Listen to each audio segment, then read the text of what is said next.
So second law of thermodynamics, second law जो है वो दो डिफरेंट स्टेटमेंट्स का कंबाइंड है, ठीक है.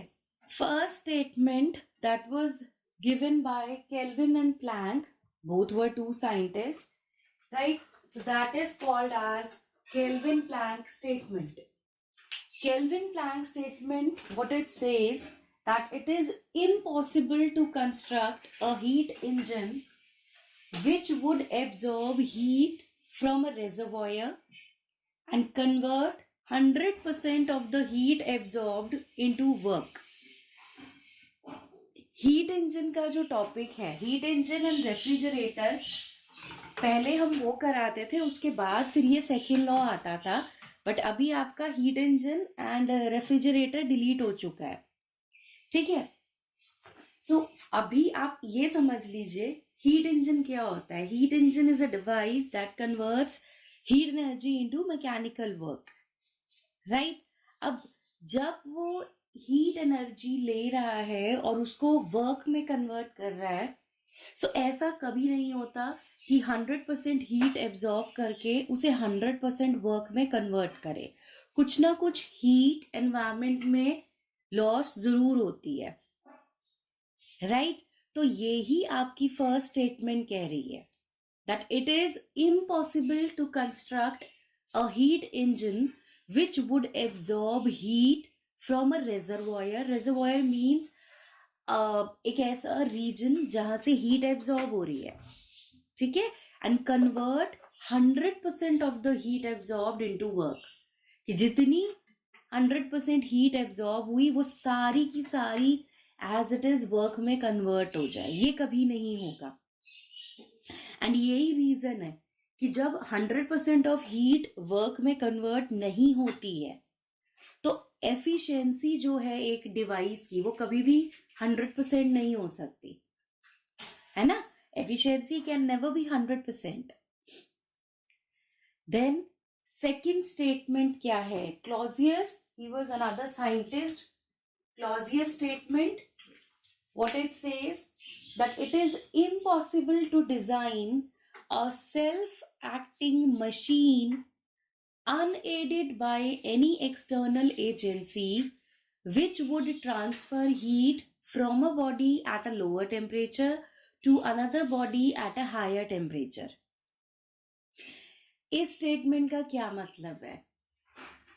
कोई भी हम एक ऐसा डिवाइस कभी भी नहीं बना सकते जो लोअर टेम्परेचर से हायर टेम्परेचर पे हीट फ्लो करा दे, ठीक है. ये तो सबको पता है, heat always flows from a body at higher temperature to a body at lower temperature, right.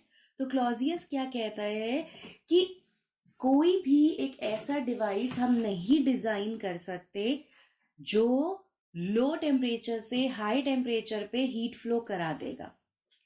अगर लो टेम्परेचर से हाई टेम्परेचर पे हीट फ्लो होना है सो कोई ना कोई एक एक्सटर्नल एजेंसी की जरूरत पड़ेगी, ठीक है. अब एक्सटर्नल एजेंसी क्या हो सकती है? External agency could be a motor, right. जैसे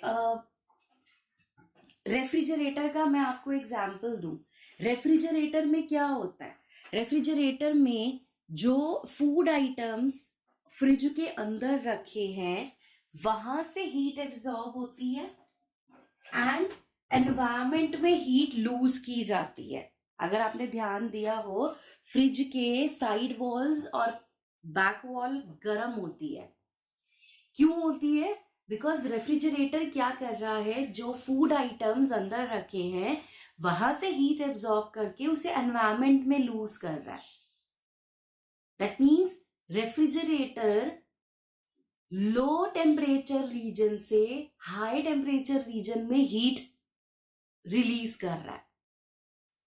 अब ऐसा खुद नहीं कर सकता रेफ्रिजरेटर, उसको एक हेल्प चाहिए कि वो लो टेम्परेचर बॉडी से हाई टेम्परेचर बॉडी में हीट रिलीज कर सके. और वो हेल्प उसकी कौन करता है? मोटर. रेफ्रिजरेटर में अंदर एक मोटर लगी होती है, वो मोटर फ्रिज की हेल्प करती है कि वो लो टेम्परेचर से हीट एब्जॉर्ब करे और हाई टेम्परेचर पे रिलीज कर दे। सो यही आपकी सेकंड स्टेटमेंट है, that it is impossible to design a self acting machine। Self acting machine मतलब जो खुद ब खुद ये काम करे। हम ऐसी कोई मशीन डिवाइस नहीं कर सकते जो खुद ये काम करे, ठीक है, unaided by any external agency, without any help from an external agency such as a motor, ठीक है, which would transfer heat from a body at a lower temperature to another body at a higher temperature. So these are the two statements of second law. Reversible and irreversible processes, ये क्या है? A thermodynamical process taking a system from initial state to final state is reversible if the process can be turned back such that both the system and the surroundings return to their original states with no other change anywhere else in the universe। क्या कह रहा है? थर्मोडायनामिकल process को हम reversible तब कहेंगे जब initial से फाइनल स्टेट पे पहुंचने के बाद उस प्रोसेस को हम वापस इनिशियल स्टेट पर ला सकते हैं। दोनों सिस्टम और सराउंडिंग्स दोनों ही अपनी ओरिजिनल स्टेट्स में वापस आ सकते हैं, उसके बाद फर्दर कोई चेंज ना हो, ठीक है। तो ऐसी प्रोसेस को रिवर्सिबल प्रोसेस कहते हैं। रिवर्सिबल प्रोसेस के लिए कुछ कंडीशंस हैं जो सेटिस्फाई होनी बड़ी जरूरी है। जैसे जो आप रिवर्सिबल प्रोसेस कर रहे हो that should take place at a slow rate, ठीक है। आप धीरे धीरे इनिशियल से फाइनल स्टेट पे जाओ और फिर धीरे धीरे फाइनल से इनिशियल स्टेट पे आओ, that should be really slow, ठीक है, ताकि जो आपका सिस्टम है वो एक इक्विलिब्रियम में रहे, राइट। देन जो ये सिस्टम है, ऐसे सिस्टम पे कोई भी एक्सटर्नल फोर्सेस एज सच ना लगे जो इसके इक्विलिब्रियम को डिस्टर्ब कर सके। In nature no process is truly reversible. Yes, close to reversibility हम हो सकते हैं, ठीक है, बट मैं ये नहीं कहूंगी कि 100% रिवर्सिबल हो सकता है। थोड़ा सा, चाहे 1% ही सही, हल्का सा चेंज तो जरूर आता है। एंड रिवर्स, इसीलिए reversible process it should be proceeded at an extremely slow rate, so that जो सिस्टम सराउंडिंग्स के साथ इक्विलिब्रियम में है वो हर स्टेज पर, इनिशियल से फाइनल स्टेट पे पहुंचते वक्त हर स्टेट पर वो इक्विलिब्रियम में रहे भी, ठीक है। The process should be very very slow, ताकि जो एक थर्मल इक्विलिब्रियम या जो एक मैकेनिकल इक्विलिब्रियम सिस्टम ने सराउंडिंग्स के साथ अटेन किया है वो मेंटेन रहे, ठीक है। जैसे स्प्रिंग अगर आप ले लो और उस स्प्रिंग को बहुत स्लो रेट पर कंप्रेस करो या बहुत स्लो रेट पर एक्सपैंड करो, that spring will come back to its original state after some time, आएगा ही आएगा वो, राइट। या जो आप एग्जाम्पल दे रहे थे, वाटर को फ्रीज कर दो आइस बन गया, आइस को मेल्ट कर दो वाटर बन गया। These are all what? Reversible processes. अब जैसे आप लोग केमिस्ट्री में इलेक्ट्रोलिसिस पढ़ते हो, इलेक्ट्रोलिसिस जो है, अगर जो इलेक्ट्रोलाइट रेजिस्टेंस प्रोवाइड करता है, अगर हम समहाउ उस रेजिस्टेंस को जीरो कर दें तो इलेक्ट्रोलिसिस प्रोसेस को भी रिवर्सिबल बनाया जा सकता है, बट रेजिस्टेंस को जीरो करना ही बहुत मतलब नेक्स्ट टू इम्पॉसिबल है. बट अगर आप इलेक्ट्रोलिसिस में if you reduce the resistance of the electrolyte to zero, then definitely electrolysis will become a reversible process.